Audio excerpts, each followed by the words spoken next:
Do-hyuk, a young man thrust into an unfamiliar world, found himself at a crossroads. News arrived, swift and unexpected. The president summoned him. He felt a surge of uncertainty, a tremor of apprehension.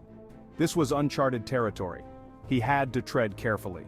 The president summoned me? Why now? The summons, delivered by a stoic guard, offered no explanation. It only amplified Do-hyuk's curiosity and unease. He found himself thrust into the unknown. This world, with its strange customs and hidden dangers, held him captive.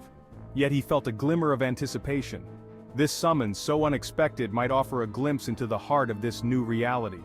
His survival instincts whispered caution, but curiosity burned bright.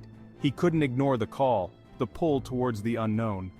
This president, this enigmatic figurehead, held the key to understanding this world. With a deep breath and steeled nerves, Do-hyuk decided to face his destiny. He would meet the president. The path to the president's tent was lined with guards. Each step carried Do-hyuk closer to the seat of power. He felt the weight of their gaze, the silent pressure of their scrutiny.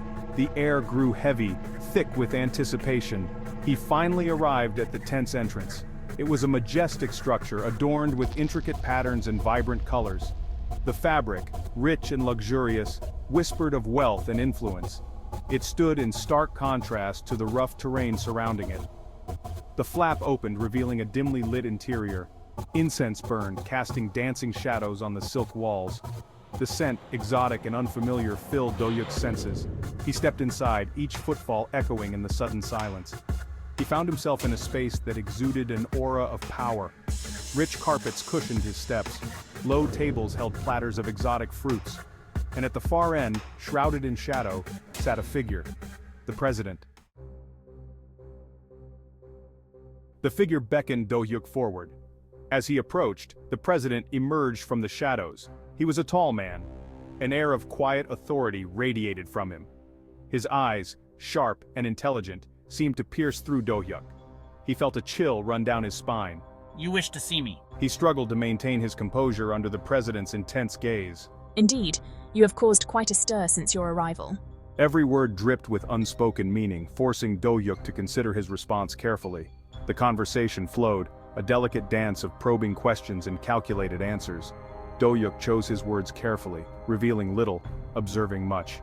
He couldn't shake off the feeling that he was being tested, measured. The president, however, remained an enigma. His motives, his intentions were shrouded in mystery. Do-hyuk realized that in this world, knowledge was power, and he was determined to gain as much as he could. Section 4. Tickets of Fate, a calculated gamble. The conversation shifted. The president spoke of tickets. These tickets, he explained, held immense power, the ability to shape destinies. I see.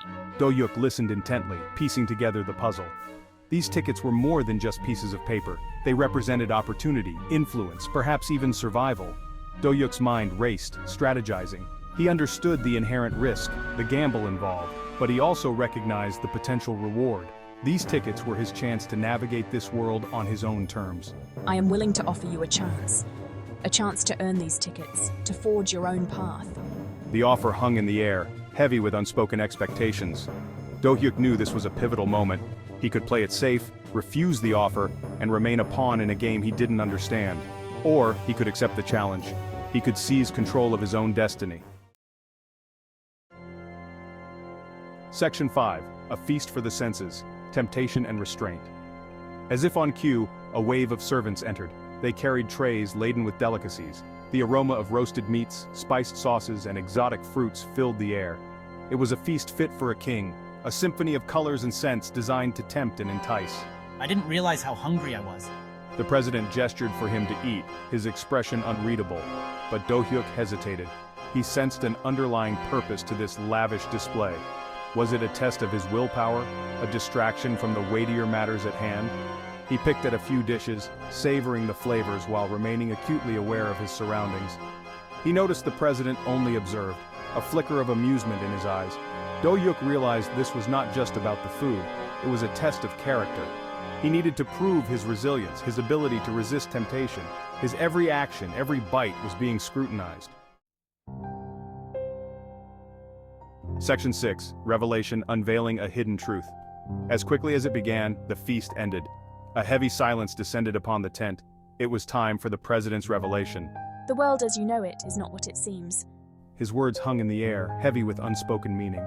The president continued, revealing a hidden truth. He spoke of a world intertwined with magic and hidden agendas. The world he thought he knew was merely a facade. He learned of the system, a force that governed this world. His arrival was no accident. He was a player in a grand game. Section 7. A New Understanding, Do-hyuk's Awakening.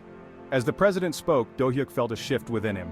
It was an awakening, a realization that the world was far more complex than he could have ever dreamt.